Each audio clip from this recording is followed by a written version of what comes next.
you can find me on Instagram and Twitter at The Real Sweet Tea. I've currently have rebranded. I have still my other Twitter at T Michael Kenyon, but you can also now find me at The Real Sweet Tea, my official handle on Twitter and Instagram and Facebook of Keeping It Real. You're listening to Keeping It Real in the Film World, episode 114. Welcome all filmmakers, you're in the film world. My name is Thomas Kenyon, video editor, live video specialist. Each week, I bring you an inspiring person or message that helps bring you closer to the film world. Thank you for visiting my link and podcast. Now, lights, camera, action. I recently just had a nice little chat with a Houston-based filmmaker, Joe Grisaffi. He's made such films as you can see listed on imdb.com. Conjoined, his best achievement. Others he made: Dead of Night, Laughing Boy, and Lars the Emo Kid, which you can also expect to see coming out on DVD pretty soon. He has a few other works in the making right now in post-production as we speak. When it comes to finishing a project, or finishing anything for that matter, I always think of what he and I talked about when he gave me the quotes. I don't care how bad it is, finish it, because finished is better than perfect. I always think of that when I cross that. Please help me welcome at this time the one, the only, Joe Grisaffi. Hello, welcome back into the film world, and I've rebranded a bit, and now I am keeping it real in the film world with Sweet Tea. I'm Sweet Tea, and I'm talking with Joe Grisaffi this late morning. How are you doing, Joe? I'm doing great. Thank you for having me on the show.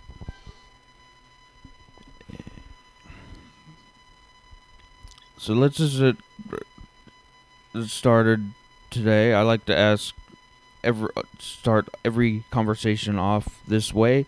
What are you excited for most about today? Today, I am excited for a couple of things.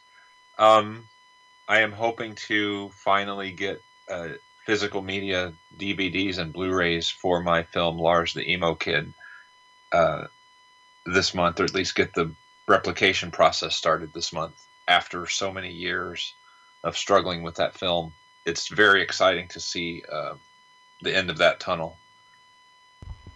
Nice. I actually saw that you have that up on Amazon Prime or Amazon one of those. It's up on Amazon Prime right now.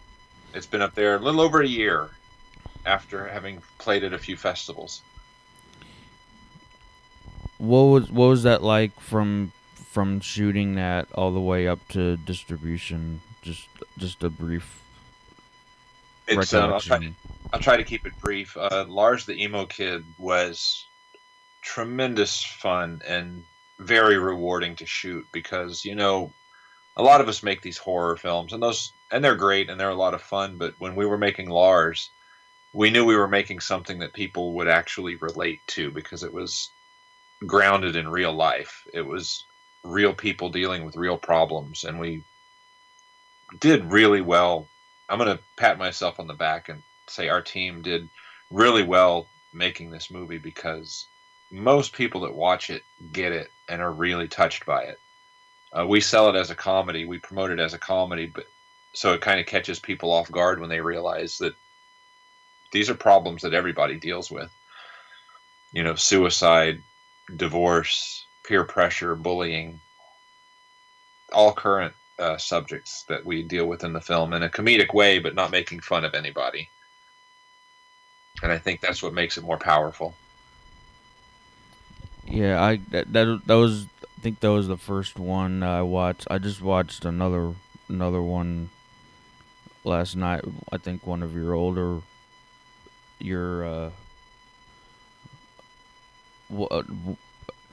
I guess older productions. Yeah, my Dead oldest of feature Night. film, Dead of Night, is my second oldest. Yes, Yeah, last. I watched that one last night. Hopefully you liked it. That's another thing I'm excited about with that is I don't know if you follow my Facebook updates, but we created Atari 2600 games based on some of these films I've made, and we're about to release the Dead of Night Collector's Edition Atari 2600 game.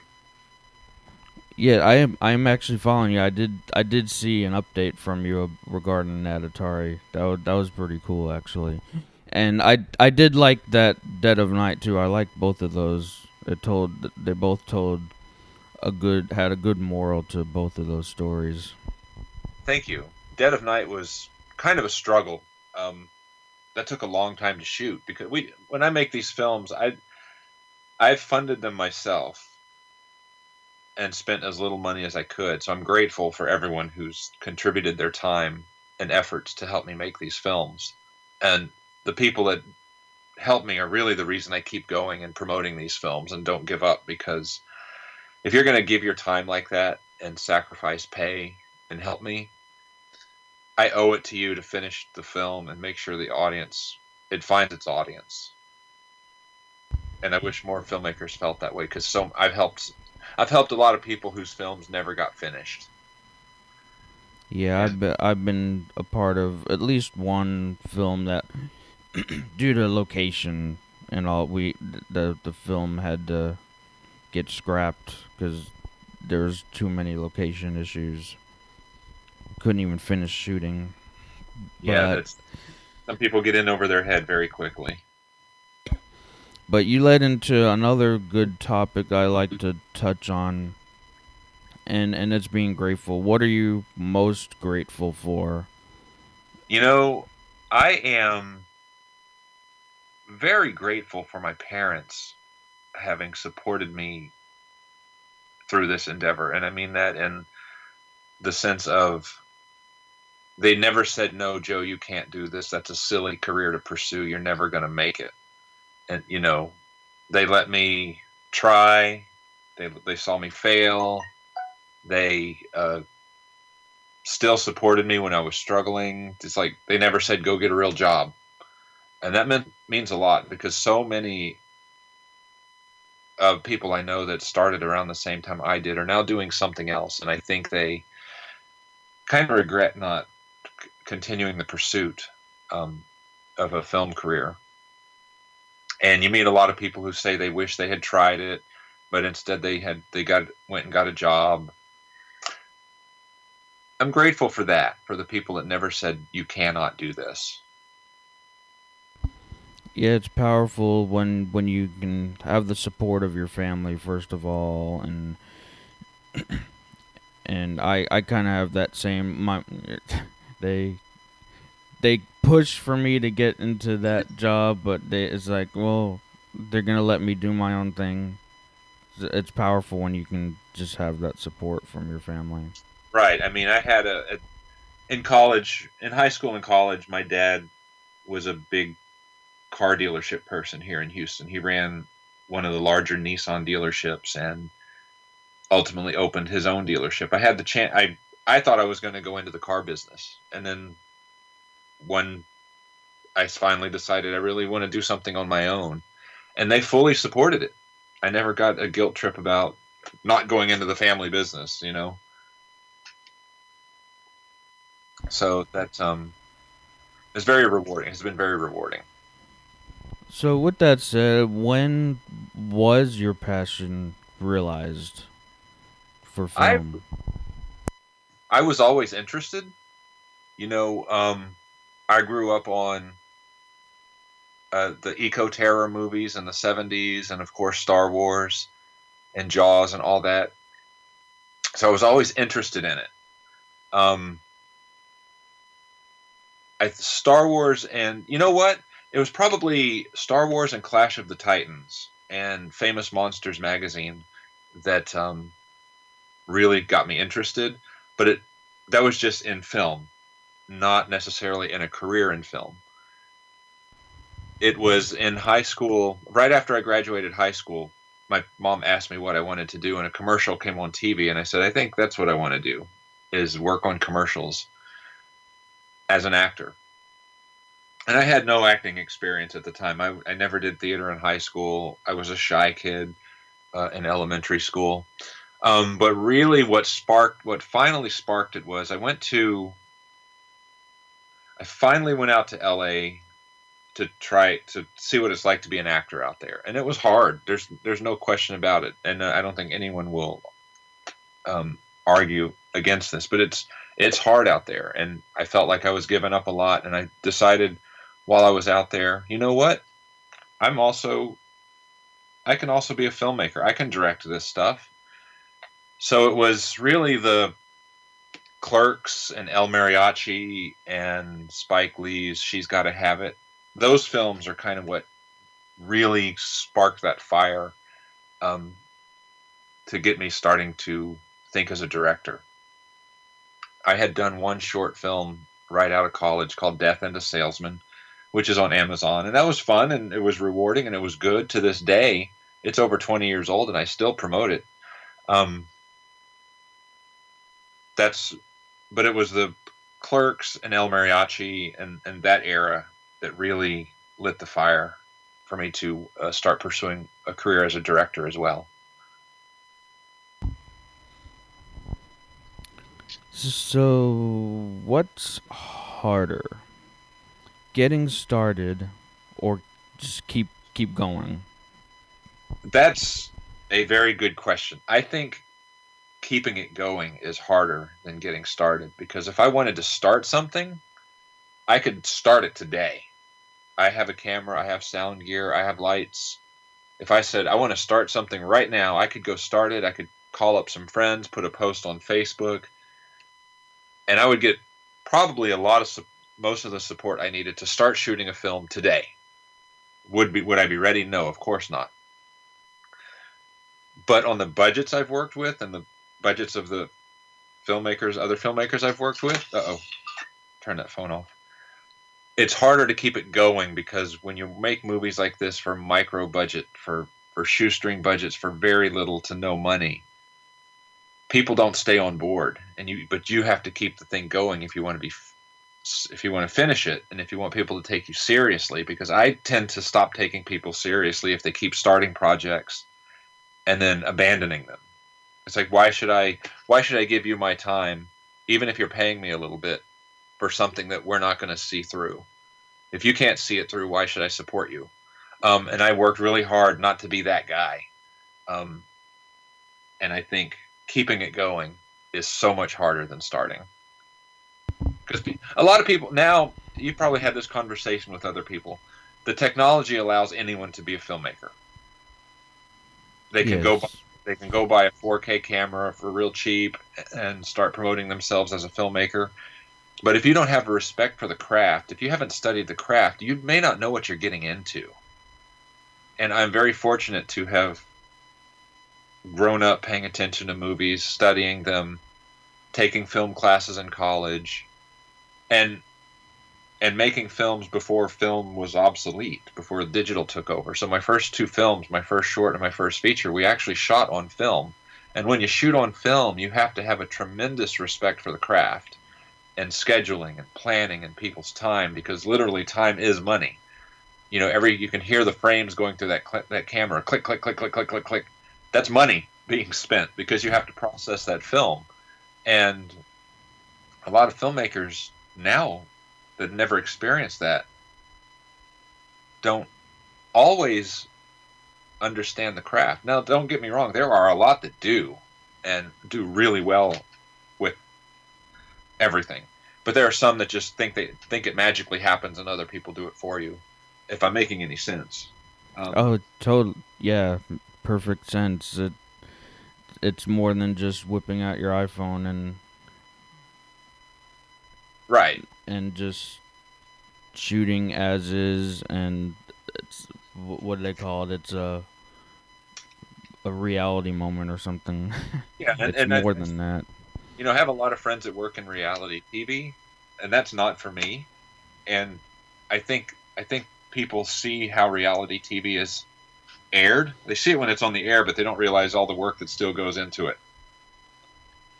It's not. There's still a lot of planning in reality TV, so it's not as simple as going out and just filming stuff.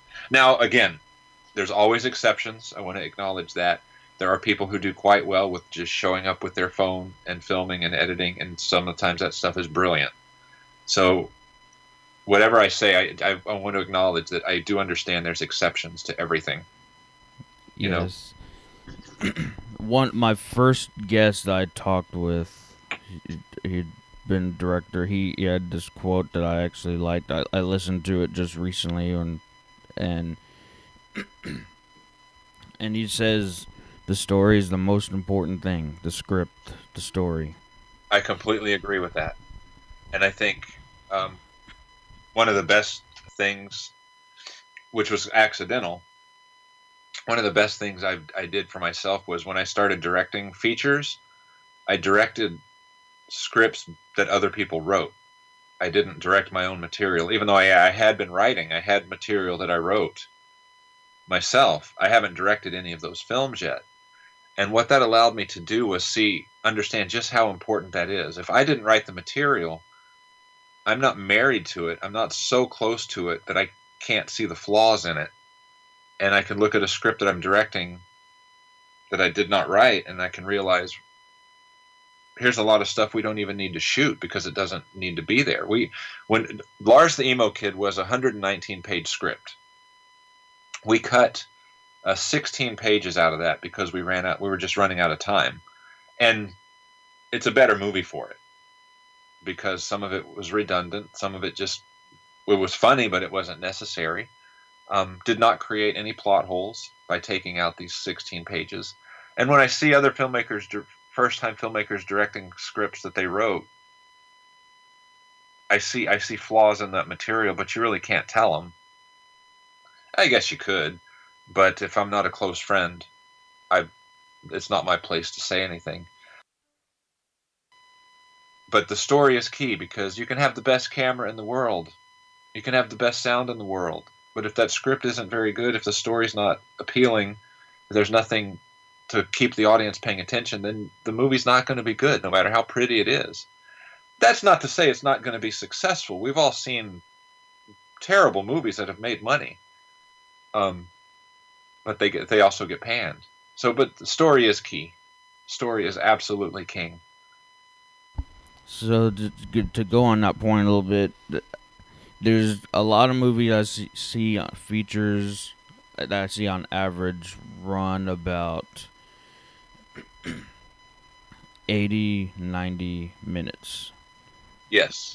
Or talking script form, 80 pages or 90 pages, about a page a minute.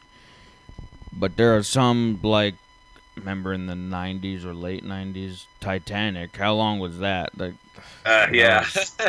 but it was well done. Like, if you have all the proper shots, and that you can still do well with a very long script. Oh yeah, but you're also talking about James Cameron, so that's Yeah. he's in a league of his own. He can do whatever he wants.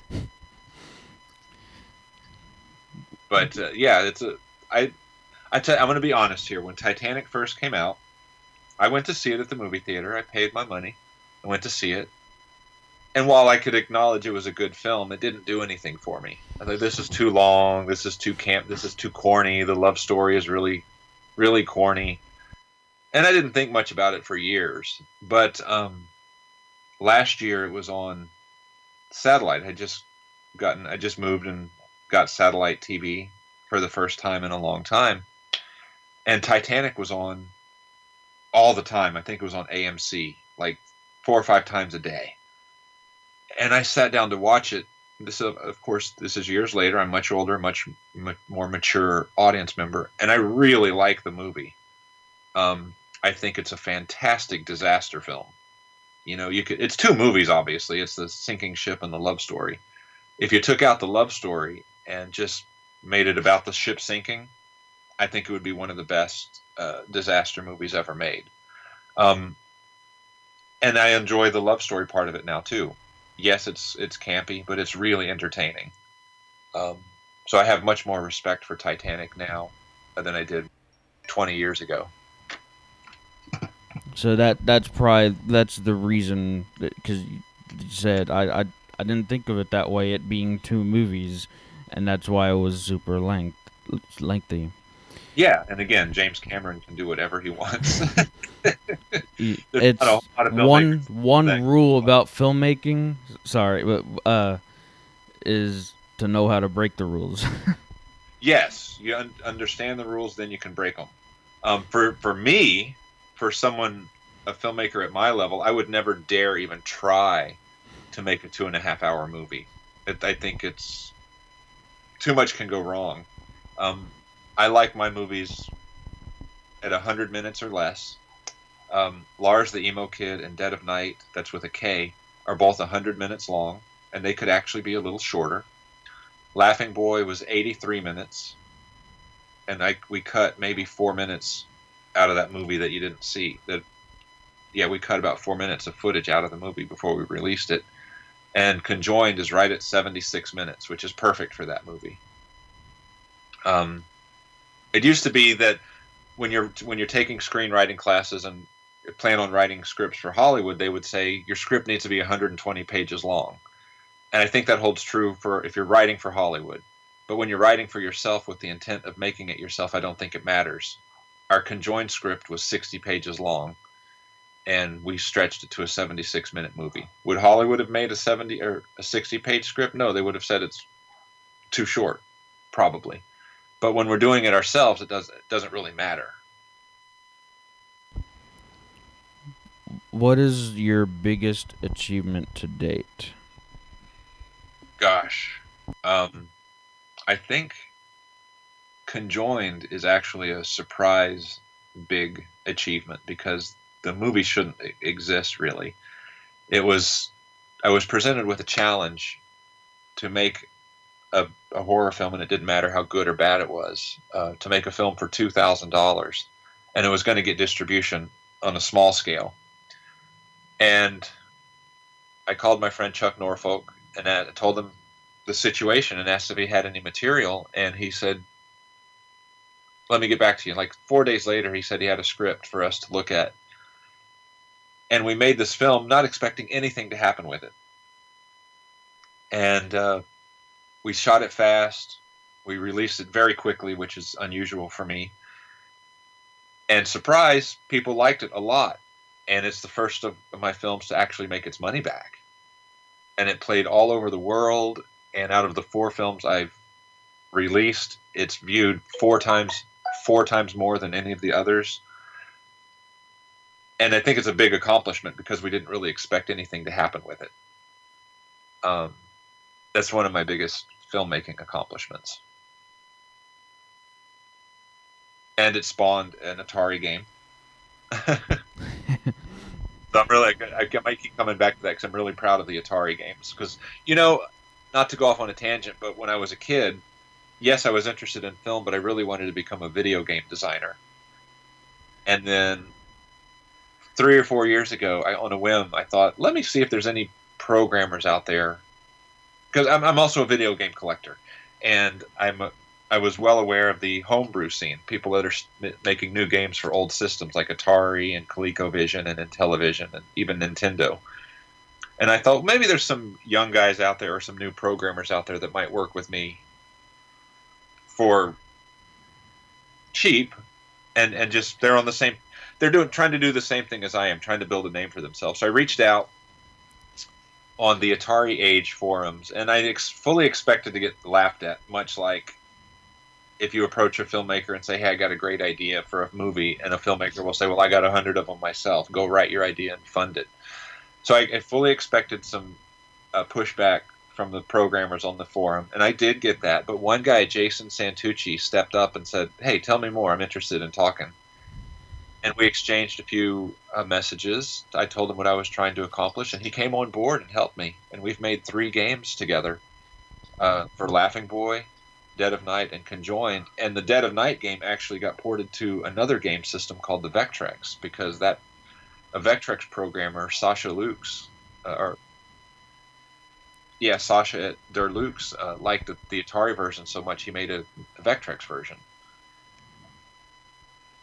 So yeah, I'm done with my tangent. But Are it's there any similarities between video games and film? oh, now absolutely. Um, One of my favorite franchises is Resident Evil, and when I was playing the PlayStation 2 Resident Evil games, I found them to be so involving. I found myself getting, even though the voice acting can be pretty terrible on those things.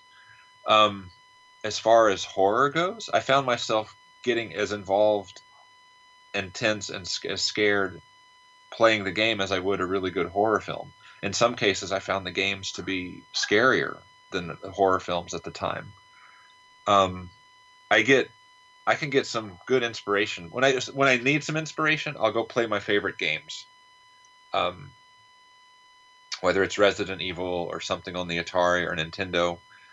Um, Video games are, if they have not already surpassed box office numbers and sales.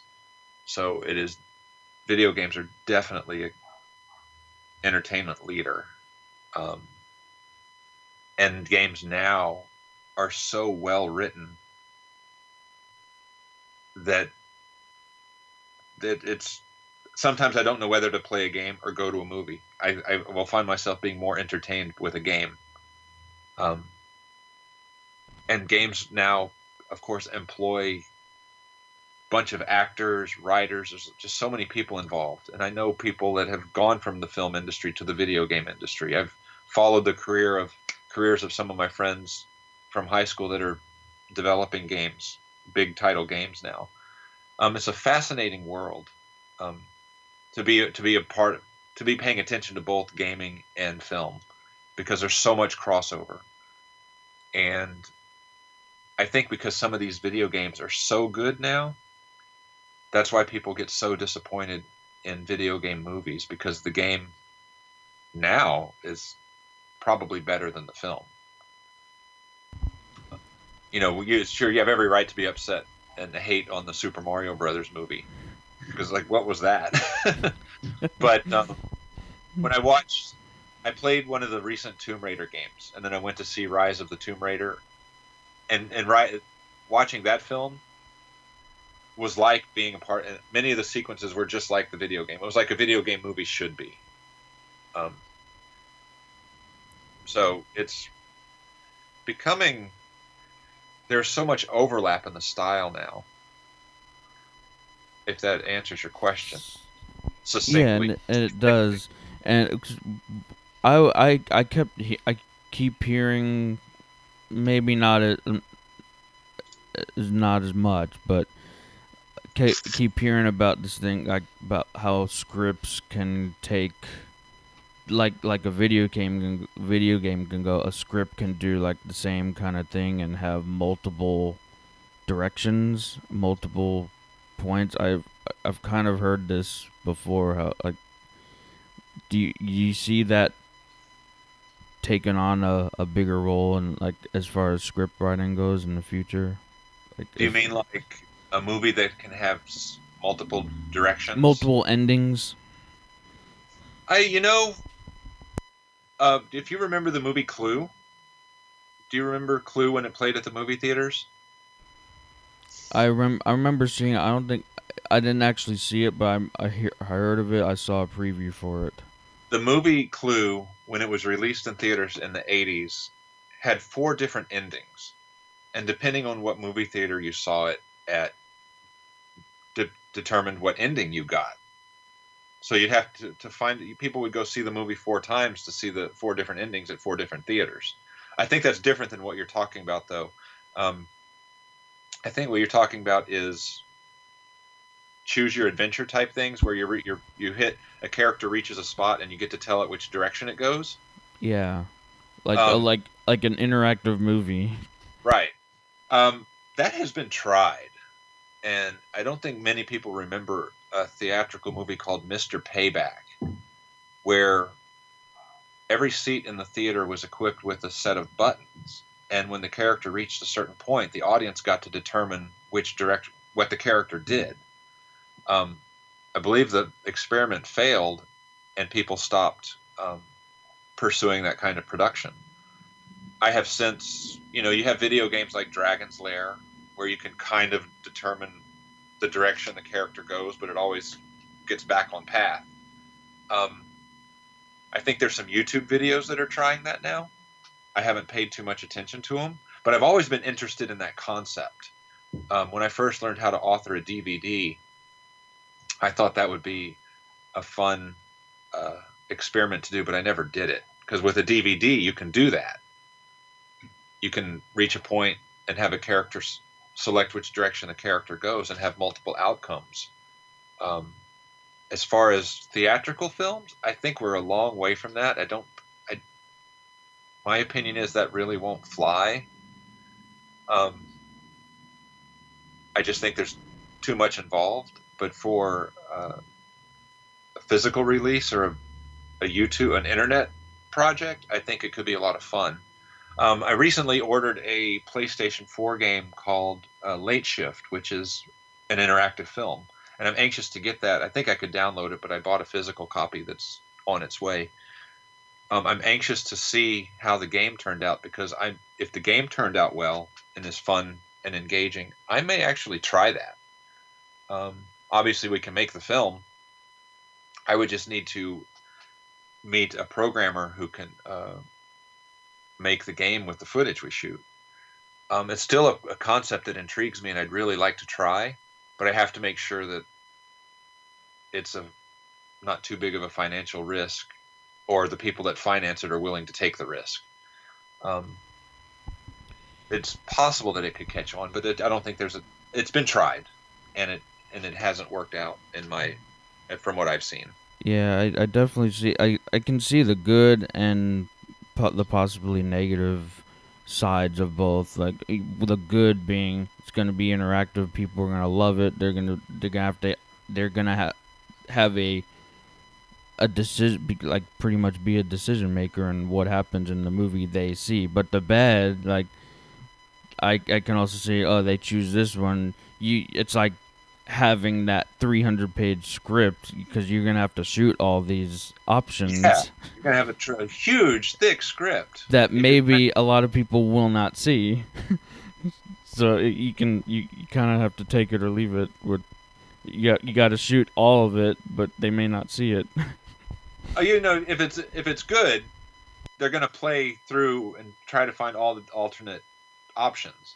But yeah, that's got to be a completely different screenwriting skill because you have to write, let's say, at least four different endings, and it branches. Where does it branch out, and how do you keep track of all that stuff? Do you write one script, and then at one point that script goes off into another script? Does If you go left, do eventually get back on track right? It's got to be complicated writing. I don't think I would write it myself. I think I would find some writers to help me do that if I ever pursue that type of project.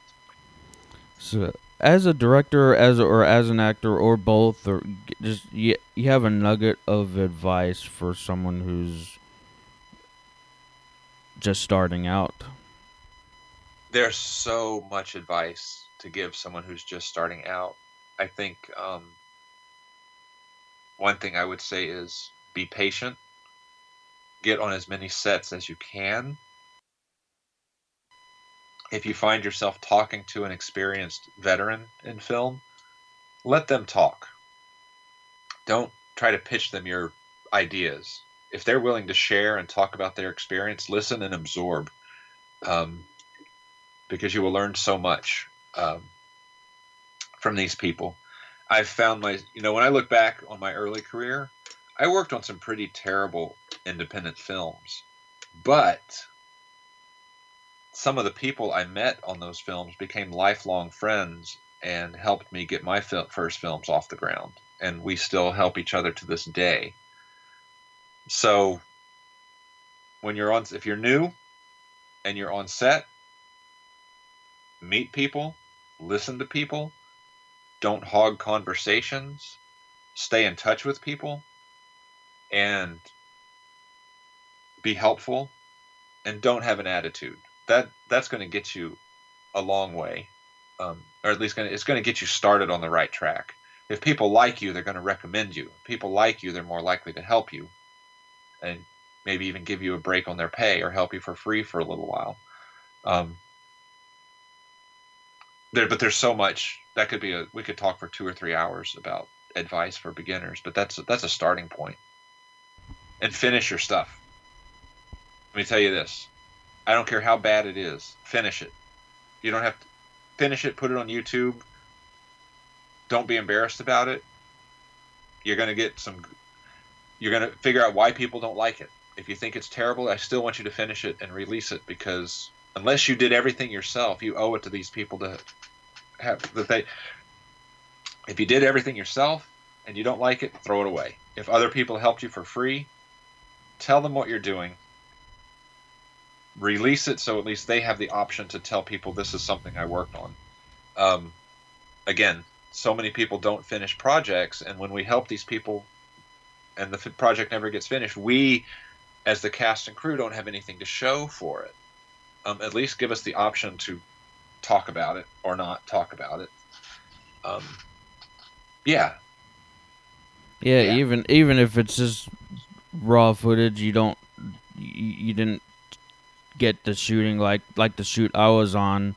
They still released just clips of the raw footage, yeah. Let people see what they and they did. shared it with us. And that's very valuable, and I think that's good advice, is to share. Oh, it's advice I gave a filmmaker the other night, who's struggling to finish his film after several years. I told him, the truth is, after a few years of not knowing what's going on, people don't care anymore. It's not that they wish you failure; they just are not interested in talking about it because we give up. You have to. I don't care how long it takes you to finish it, but you have to tell people what's going on along the way, the people that worked on it, so they don't give up. If I work on a film and the filmmaker disappears for a year, and we don't know what's going on, we stop talking about it, because what's the point if no one can find it? If you can't show it, if you don't have anything to show for it, what's the point in talking about it? Um, so when you do your first film, be sure you update everyone that's involved so they stay excited about it, and don't wonder about it. Yeah, and That's that it means on like, like social media, tag them, tag everyone yeah, who's it doesn't even involved, have let to them be. know. Yeah, it doesn't even have to be public. Private messages. Hey, this is the status of the film. Um, it's just so important to keep people up to date, because there's so many films now, and we move on. Actors move on to the next thing, and I forget that I should be talking about another film. Um, you know, it's just there's so many things for us to work on now, because everybody's making films. When I made my first film, we were lucky in Houston to have 3, maybe 4 independent films a year, and one year mine was one of them. And if you missed out on one of those, you have to wait till the next one, which could be a long time. Nowadays, if I don't if I don't get to audition for a film tomorrow, there's going to be another one coming up in a day or two. There's just so many films going on now. You have to keep people updated so everyone knows what's going on with the projects they're involved with. And you'll need that support when you finish, whether you just get a distributor or self-distribute, especially if you self-distribute. Um, you're going to need your cast and crew to at least look back positively on their experience. You may have alluded to this in the beginning, but who inspires you, or who inspires you the most? My favorite film of all time is The Naked Gun from the Files of Police Squad. So that's the kind of I want to ultimately make a film that's that funny and stands the test of time in that way. There's so many sources of inspiration for me. Like I said, sometimes I'll go play a video game when I need inspiration. I can find inspiration from a, a song, a pop song, a classical piece of music might inspire an idea. Lately, and this has been going on for quite a while on social media, but when you see someone who has a handicap that has really done well for themselves and really doesn't give up. It might be the one I saw recently was uh, an athlete who I guess lost his legs, but using technology, he got up to running 25 miles an hour with running limbs. I don't know what you call them, but the running blades.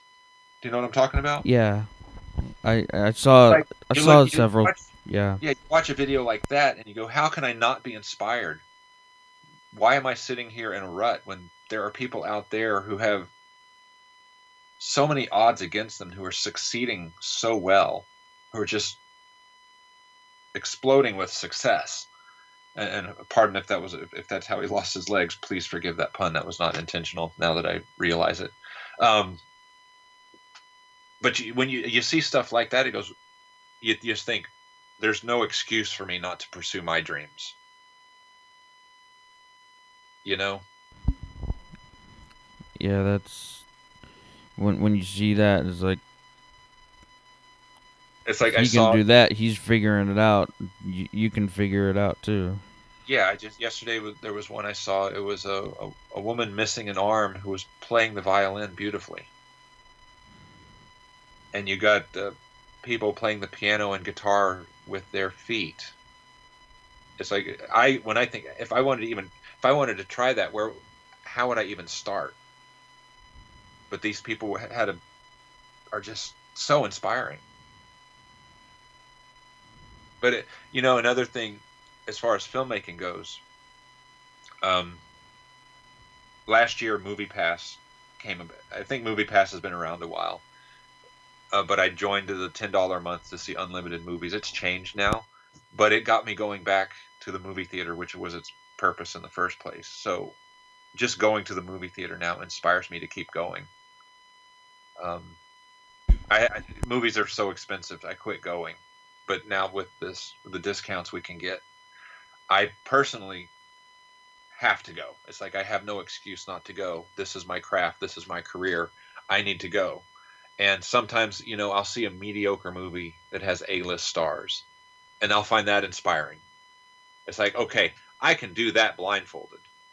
There were years ago I wouldn't have had the confidence, but now I watch a movie. Um, I don't want to drop a film title, but it was an A-list actor, a movie that didn't get marketed real well. The movie was okay, and I'm sitting there going, wow, this makes me feel really good. I can do that. I have the confidence. I can make a movie at least that good. So let me keep going. Let me keep pursuing this.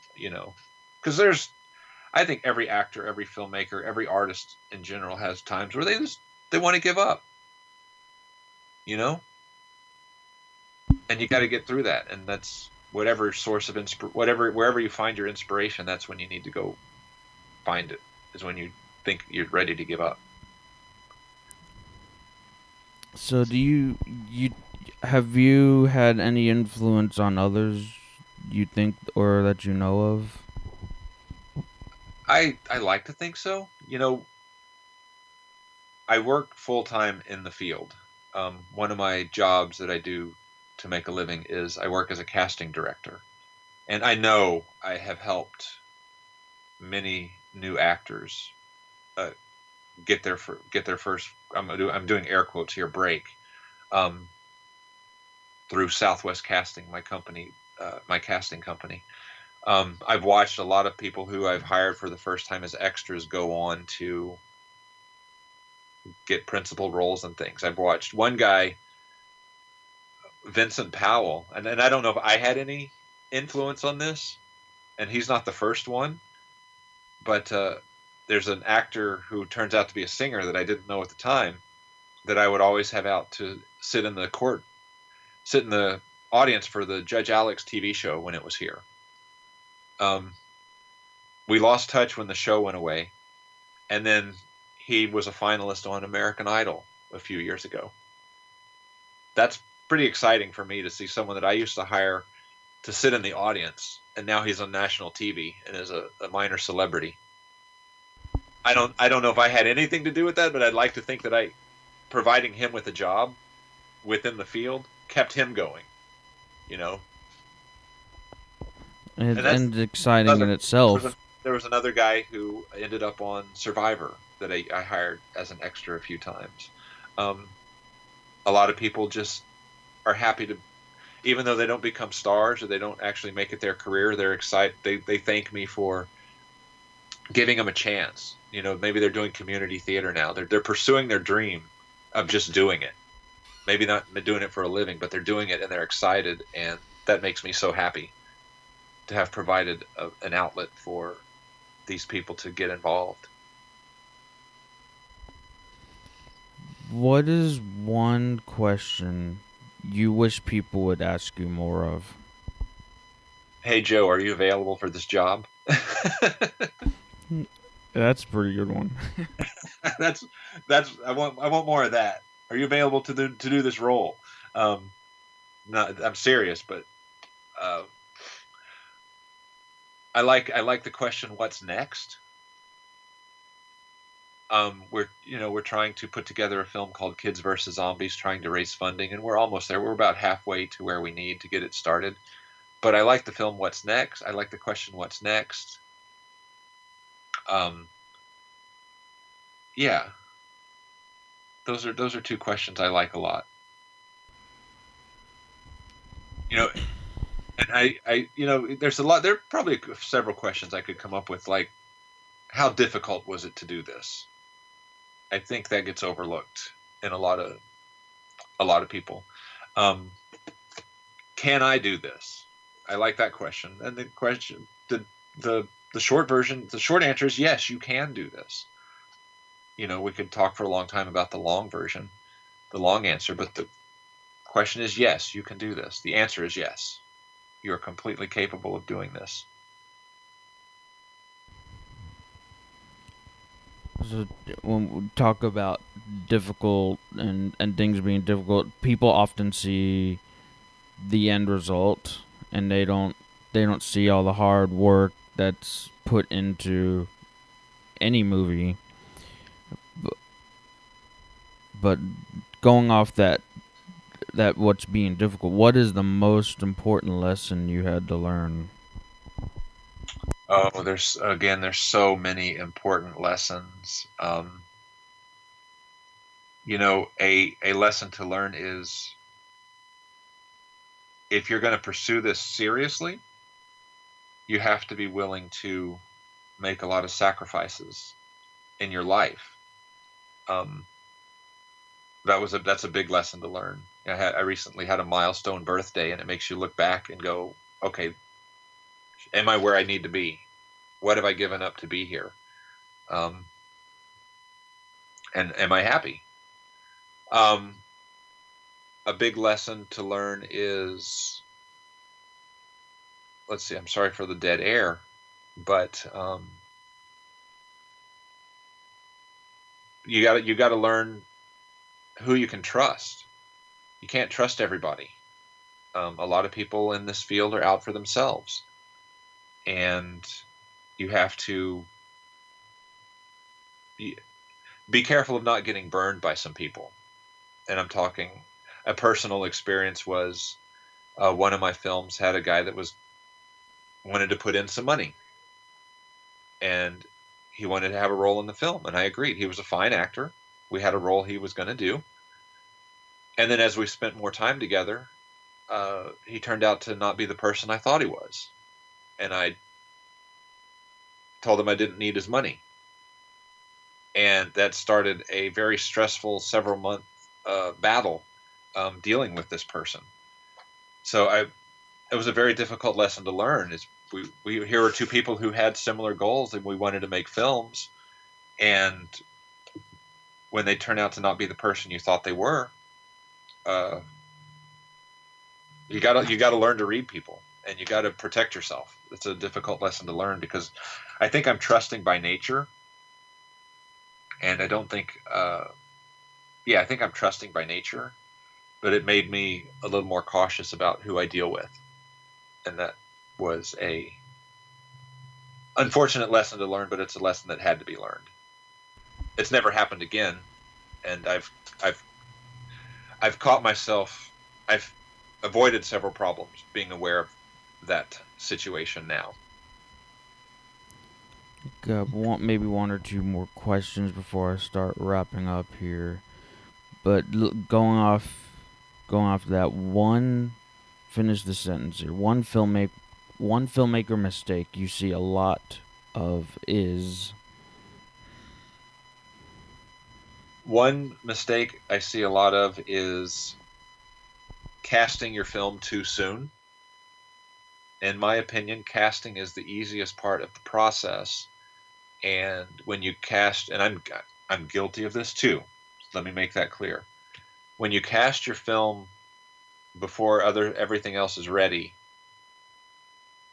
you can experience delay after delay, and then actors that you had on board start to drop out. They lose faith, they lose interest in the film. And Dead of Night, I did this, and I think I had to replace as many as 6 actors because I cast everyone before everything else was ready, and it took so long to get the film ready, people just dropped out. That's a big mistake. When you actually work on budgeted films, uh, you will see that pretty much everyone gets 4 weeks prep. If your film is properly done with a budget and you have department heads, casting is about 4 to 6 weeks out from the first date of production. Of course, again, there's exceptions to every rule, but it has been my experience on a lot of TV movies that I worked on that they come to town, the production has a schedule, then everybody starts based on that schedule. If you start casting without having a set start date, your could be waiting for a long time. That's a big mistake I see, and which I've tried to fix for myself. Meaning, I pick a start date and know that's going to happen before I start casting. It'll save you a lot of time. And excuse me, I know casting makes you feel like you're getting something done, and I get that. But there's more important. Casting is important, but to get started, there are other things that are more important. You're never going to have a shortage of actors who want to be in your film. Never. But if you start if I got online now and said I want to make this film, everyone send me your headshots, I'm going to get bombarded with headshots. But what am I going to do with them? I can pick all the roles, I can cast all the roles. Then the hard part starts of actually getting the movie started. Just be patient with your casting notices. That's all I'm saying, and I'm talking from years of experience. so. How do you know when your story is finished? When you're ready to cast? How do you know when it's finished? And You know, and I think a lot of filmmakers will agree with me. It's never finished. You have to eventually just call it a day and be done. Um, you're going to be right making script changes on set. Um, I think you're ready to shoot. Let's see. Let me back up a bit. Is your movie funded? If it's funded, you're going to hire people and discuss production dates and get these people started with their jobs. If you're not funded and you're trying to do it on a micro budget, secure locations and important props and things like that, because actors are going to be there for you when you're ready. Um, as far as the script goes, which is getting back to your question, the script and the story, you don't really know. I think it's a gut feeling because you can at any stage in the writing process, you can get a bunch of opinions and they're all going to differ, and you can always improve it. And the thing about writing is you can do that on your own and you're not wasting anybody's time. So take as long as you need to make that script as perfect as you can in your mind. Yeah, I think you'll know when it's ready. If you're a skilled screenwriter, you'll know when it's ready. But at some point, if you really want to make that movie, you just have to make that movie. And there will be flaws. No matter how good that script is, there will be flaws. I mean, I'm not thinking of any particular movie, but think of your favorite movie. And I guarantee you it's not perfect in that director or writer's eyes. But the audience may love it. You know? Does that make sense? The movie's never yes, I mean, take Star Wars. I think that's the perfect example. Is he went back and changed things. He's not done. He wasn't done with the story. But at some point, you have to. If you're going to make the movie, you have to make the movie.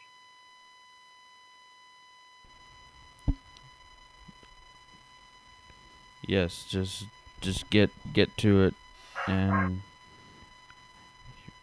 make what you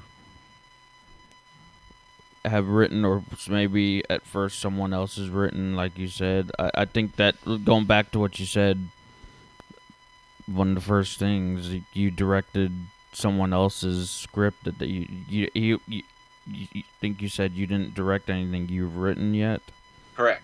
and that gives it brings something new to the table when someone else, a new set of eyes. Right. And more recently, I wrote a short film, a silly short film called Joe Returns a Video, which we're in post production on right now. It's a little 12-minute film. And I wrote the script just as an exercise to get myself writing again. And a friend of mine, Rob Nielsen, read the script and really wanted to do the movie. And we did it. The script could have been rewritten several times and probably been uh, fine tuned and made better. But we thought it was more important to just go out and shoot it and get it done than it was to uh, really pick at it and make it a really great script. We think it's funny. It's as good as it needs to be. But we could have made it really slick and sharp if I had wanted to take the time. But we wanted to get it done. And I like this quote that someone, and I use it as my own quote now. I paraphrased it. Um, Someone posted something similar to this on Facebook, and I've adopted it for myself because I completely agree with it. And it was a stumbling block for me to get some films done that took years to finish. The quote is, finished is better than perfect. I'd rather have a finished film that I can show people than a perfect film that I never finish, that never got made.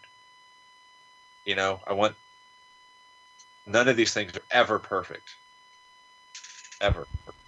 What, can you repeat the quote one more time? I think it got cut Yes. off a little bit. Yes, the quote is, finished is better than perfect. That's a good quote. That's a powerful quote. You said that was from you, or was that from someone And else? it's from the source is from someone else. I think I abbreviated it. I shortened it to be my own, but it's what I'm going to live by when I'm making films now. Is finished is better than perfect, and I'm specifically thinking of my film Dead of Night. There are a lot of flaws in that movie that I really stressed about because I wanted it to be perfect, which delayed its release like 2 or 3 years because I really struggled with it. Like, I mean, to the point where it's like, I don't know if I can release this because it's got these problems. And you know what? I finally released it, and not one single person has pointed out the flaws that bothered me. Not a single person has brought it to my attention. Now, I'm sure people have noticed, but no one has, in reviews and conversations, no one has ever brought any of the flaws up. So it proved my point. Who is someone that you would like to learn? What would you like to learn, and who would you like to learn it from? Wow, that's a great question. Um, we're always learning, and I would love to learn from people like Tim Burton. And I was, appreciate all successful directors, and I know a lot of filmmakers just like adore and praise and get on their knees and bow to the church of Stanley Kubrick. And I never really understood that until just last month I saw 2001: A Space Odyssey in IMAX, and I had never seen the movie, surprisingly. So it's the 50th anniversary, and I couldn't take my eyes off it. And I suddenly got all this adoration for Stanley Kubrick. I get it, and I would love it's obviously I'm he's passed away, so I can't say I'd learn anything from him in person. But now I want to go study his theory and his approach, um, because that was I'm gonna go. It's one of my favorite movies now, but I'd never watch it again, if that makes sense. I Y- would never. I would never watch it again outside of a movie theater. Yeah, you get even dead or alive. I should actually, because that's not really, because they have their stuff that they leave behind that you can Right. There's read or watch or books and compilation and people tearing, breaking the movies down. I think I'm going to soon just engross myself in that, because while I shouldn't say never, but I will probably never make a movie like that. But now, why not strive for it? Now, when I make my next film, I know that will be a big influence on it. Um, yeah. So, And second to these are, I'm in my wrap up questions here. That was okay. the first one. Who do you mentors and who would you like to learn from? Why do you think film is important? Well, film the purpose of film is to accomplish three things: entertain, educate, or inform. I may have those three wrong. It could be entertain, influence, and inform. Um, every film does one of those three things. You're entertained, you learn something, or someone changes your opinion of something and gets you to do something. Like political films, that's specifically what I'm talking about there. We all need escapes, and film does that. It lets you uh, escape the problems in your life for an hour and a half or 2 hours or 3 hours, like we were talking about. It lets you get away. Um, it lets you learn something that you may not have known before, or it brings up a controversy, a problem that needs awareness. A lot of other things do this too, but I think that's why film is so important. Is it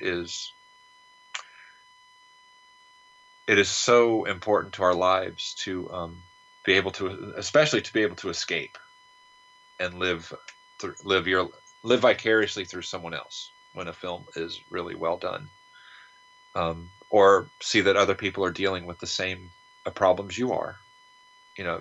I'm Lars the Emo Kid. My film Lars the Emo Kid does that. It's like it tells you that other people are experiencing the problems you are, and you're not alone with um, your troubles. Yeah. So film is incredibly important.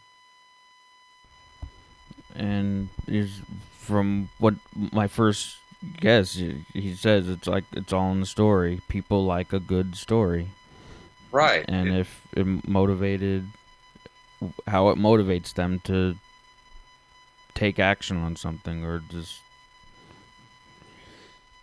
Right. Exactly. You could any movie has the ability to have the audience go out and take action, in a positive way. You know, maybe you watch a film about bullying and you realize, oh, do I treat people like that? And you go out and you start treating people differently. You may be made aware of a situation that you weren't previously made aware of, and you might start supporting a new charity. Who knows? I know I've walked out of several films, and it's really brightened my day or made me think about how I live my life.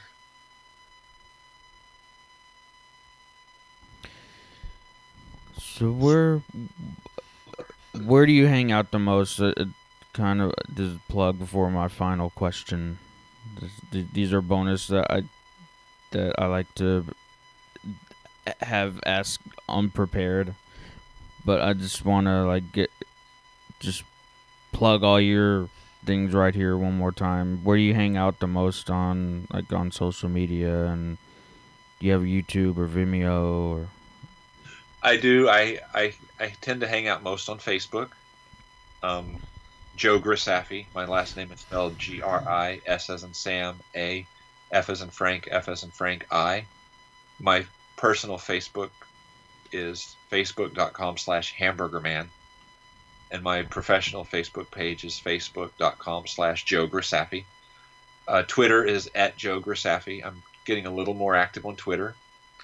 You can look me up on YouTube. I have a YouTube channel, Joe Grisaffi or Hamburger Man is where you can find me. Don't really do anything with Vimeo, and I'm on Instagram as Joe Grisaffi. Okay. So, are as far as all your content, are you utilizing Amazon, or you have any plans for like other distributors, or you Yes, said DVD as well? Just plans yes, for all your stories coming out. yes. All of my films that are finished are currently on Amazon Prime. You can watch them for free on Prime, or you can pay the rental fee, which I've kept pretty low. I think like you can rent Laughing Boy for 99 cents. Um, some of my films are on Roku channels. If you have Roku, you can search my name, and a lot of my films will pop up. Uh, I'm experimenting with a website called Film Hub, which has gotten some of my films out to other outlets. Like Laughing Boy is on hoopladigital.com, and Conjoined is on Pantaflix with an X.com. Um, so I'm experimenting with other ways I can get it out streaming myself. Uh, Lars the Emo Kid will be out on DVD and Blu-ray this year. So if you follow me, I'm certainly going to update when that's out. And my other films are out on DVD. Laughing Boy, Conjoined, and Dead of Night. And I'm thinking of later this year releasing Dead of Night and Conjoined as a combo Blu-ray.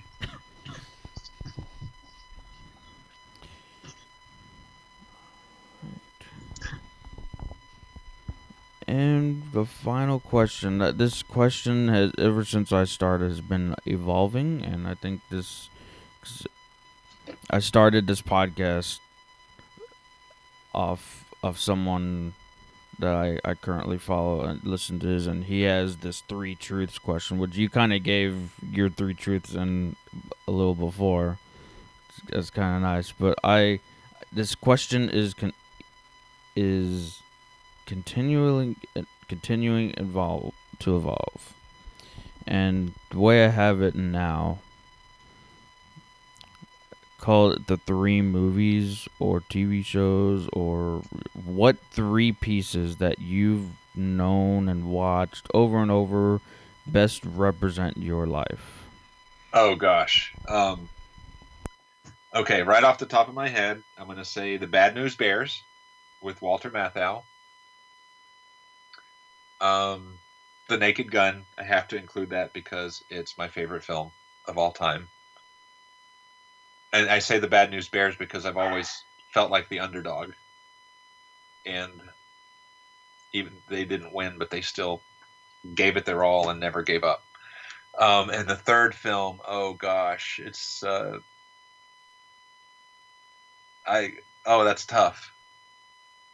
That's tough. I'm gonna say Babe, the talking pig movie. What So is it there's about Babe?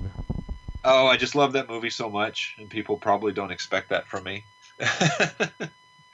that and I'm not saying I'm like Babe, but sometimes I can. Growing up, I was kind of naive about the world around me,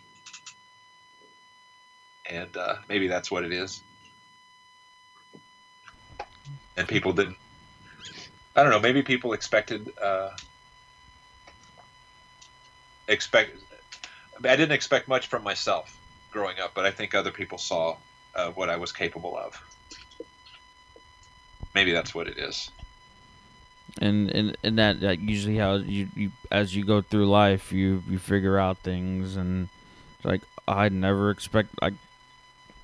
I'd done things just on this podcast alone. I never thought, and thanks to like certain things, I'm part of Toastmasters, and I'm doing things now I never thought I would have done myself, going in back in school. Like, I was shy, I was picked on, I was kind of. I'm doing things out. Like myself now will go back and tell them things that, like, oh, you just need to go out and do that now. Like, Yeah. Yeah, there's truth to the saying it's never too late. There's a lot of yes, truth to that. totally. Like, well, this was a great episode. We talked about a bunch of things right off the bat, and you gave a lot of heavy insight on a bunch of things. I had a whole list of questions here, and we covered a lot of that. I feel like I didn't even have to ask. Well, if there's more questions, maybe we'll do a part 2 sometime. I would really enjoy that. Yeah, this was a great conversation, and I would love to have you back on another time to talk about. I saw, I looked up on IMDb. You have a lot of stuff that's currently in post production. Yes, a lot, and I'm hoping that they actually finish. That's So that's exciting. Yeah, finish is better finish your than perfect. films. Yes, finished is better than perfect. That's okay. I use that quote coming from you, or did Yes, someone? Yeah, I mean, yeah, finish is better than perfect. It's how I like to put it out. I like to associate, how a lot of I like to associate you with, or all the guests with, a quote or two. I appreciate that. Well, we came to a stopping point here, but we aren't finished as far as talking and connecting. There's still a whole bunch more that we could go on, but that's another episode. And thank you for getting it started. Coming and talk with me and getting it started. Thank you very much, Thomas, for having me. I really enjoyed this. And from my first episode, I don't know how to really end these conversations, but I feel, again, I'm getting better at this too. That's okay. I think some will just say, "Well, that's all we have time for today. Join us next time." Hey, you said it best. But thank you again, and look forward to another episode with Joe Grisaffi, who I just talked with. I hope you enjoyed the talk that Joe and I had on this episode. I hope you got some tremendous value from what he said. I know I certainly did. We talked about some great stuff, some powerful stuff, just coming from a Houston-based filmmaker. It's great to know that you don't have to go to Hollywood to see some good filmmakers out there. They're all over the country and the world. Again, you can find Joe and say, hey, tell him that you like this episode, and just say hey on Twitter and Facebook, and he's on Instagram too, at Joe Grisaffi, JoeGrisaffi.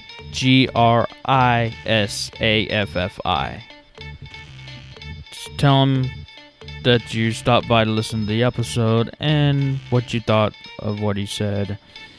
And remember, if you like what you heard, give a review on iTunes and your app, and let me know how I'm doing. Let me know what I need to change, what you want to hear, who you want to hear from, what you want to hear from. Let me know. I'm always interested in hearing what you think as well. Feedback is incredibly important. So give your review. I welcome any comment and review. Also, you can find me on Instagram and Twitter at TheRealSweetTea. I've currently have rebranded. I have still my other Twitter at T Michael Kenyon, but you can also now find me at TheRealSweetTea, my official handle on Twitter and Instagram and Facebook of Keeping It Real. And as I say, sweet tea is out. Remember, Enjoy the journey, trust, and love the process.